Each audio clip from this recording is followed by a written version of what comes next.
Nacional de 1965 a 1967. Hace 50 años, la democracia cristiana llegó al gobierno, un 4 de septiembre de 1964, para cumplir con la Revolución en Libertad. Esta tenía por finalidad introducir cambios estructurales en la sociedad chilena en diversos ámbitos. Se recuerda la reforma agraria como uno de los cambios más significativos. Sin embargo, se suele olvidar que el gobierno de Frei Montalva se preocupó también en forma prioritaria de la educación, para cuyo efecto puso en acción el Plan Extraordinario de Educación. A solo 15 días de asumir el nuevo gobierno, se dispuso la iniciación del Plan Educacional, con la finalidad de mejorar cualitativa y cuantitativamente la educación fiscal, optimizando la educación pública y en iguales términos la desarrollada por el sector privado.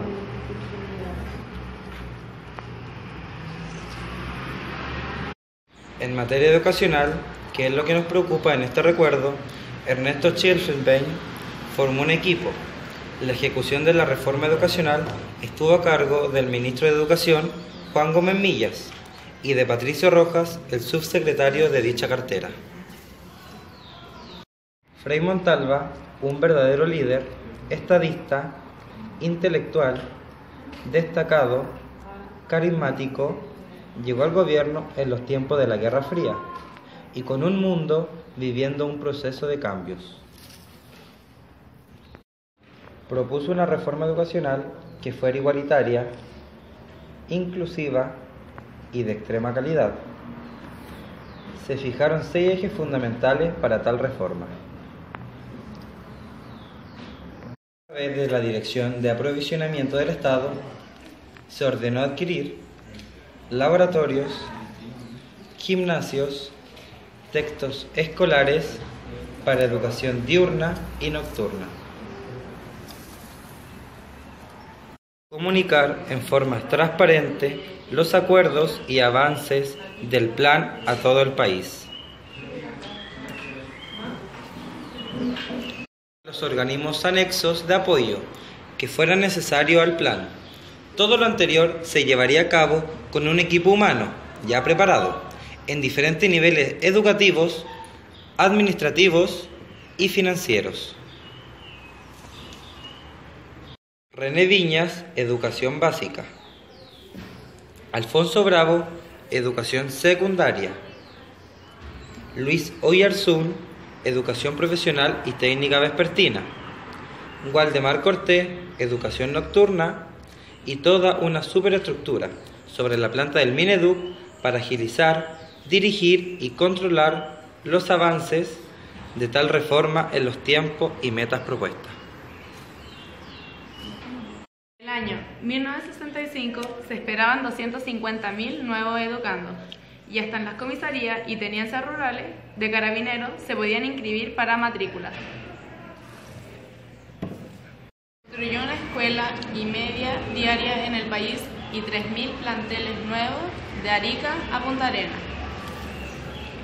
Se incorporó al sistema con un crecimiento del 37% en educación básica, el doble de lo que había, un 17% más en ciclos científico-humanistas.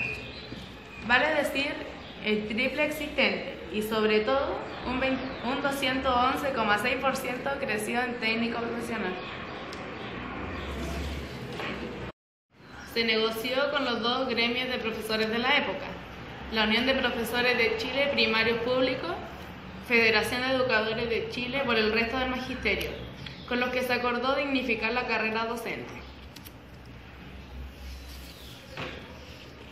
La estructura paralela a la planta del Ministerio de Educación trabajó con éxito en complementar los esfuerzos anteriores, supervisando, financiando, importando equipos, construyendo para avanzar en forma conjunta con el progreso del plan. En otros campos anexos también se corría apresuradamente, y es así como un proyecto de Radomiro Tomic dio cuerpo a una idea que nació en la fecha, como fue la Junta Nacional de Auxilio Escolar y Becas, que otorgó 580.000 almuerzos. La JUNAEP extendió su labor a desayuno, llegando a 1.118.000 en el periodo, de promedio al día. Se concedieron además 34.315 becas y se otorgaron 6.385 préstamos universitarios. La labor ante el déficit de profesores consistía en preparar en veranos sucesivos a los maestros que faltaban en el sistema. Paralelamente, la Ley de Guarderías Infantiles permitió atender a 1.500.000 niños entre 1 y 6 años, solucionando un problema a muchos hogares. En esta etapa del país, con el apoyo de la Junta de Vecinos, sindicatos, los sindicatos campesinos, que ya tenían 100.000 afiliados, contribuyeron a esta gran tarea nacional. Don Juan Gómez Millas provocó a científicos como Saavedra, Mardones, Crochato, Dr. Luco, etc., y echaron a andar CONICET, con el objeto de desarrollar la ciencia, la investigación y la tecnología aplicada. Mientras los estudios de la Facultad de Ciencias de la Universidad de Chile aportaban lo suyo, Televisión Nacional de Chile, que nace en 1964, crea el Departamento de Prácticas Audiovisuales del Minedu. La idea era copiarlo en la Escuela de Italia al hacer clases a distancia. Los cambios impulsados por Frei Montalva en la educación fueron relevantes y por ello recordamos hoy a este presidente de la República con verdadera y sentida emoción, porque aún se sienten los principios y valores que inspiraron el proyecto de la Revolución en Libertad. La educación técnico-profesional tendrá una duración que completará los 12 años de estudio. Su objetivo será capacitar al estudiante para que desempeñe en distintos oficios y en funciones técnicas que requiere el desarrollo económico, social y cultural del país, y prepararlo para la continuación de estudios superiores. Comenzó su ampliación gradual en 1966, en primer y segundo año de educación básica. En educación media se inició a contar de 1968 en primero medio para concluir en 1971. Además se estableció la promoción automática de primero y segundo básico. La evaluación del trabajo del estudiante y el proceso formativo de su personalidad constituyó un elemento central de la acción educacional. La carpeta de antecedentes de cada uno debería contener toda la información de la vida escolar y con mayor cantidad de información disponible para el docente. Se establecían 4 niveles para clasificar al educando. 1. Sobrepasar el objetivo planteado. 2. Alcanzar un rendimiento satisfactorio. 3. Rendimiento insatisfactorio. 4. Lograr un rendimiento mínimo.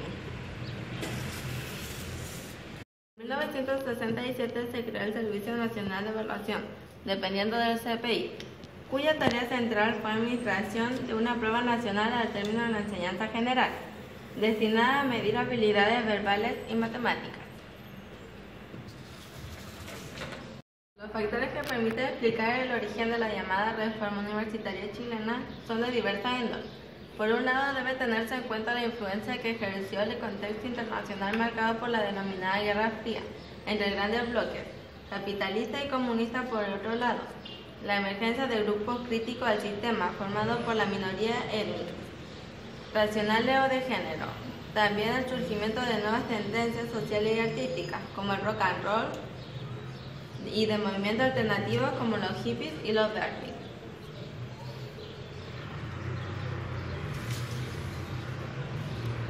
En 1967 y 1968, todas las universidades se encontraban inmersas en el proceso de reforma universitaria.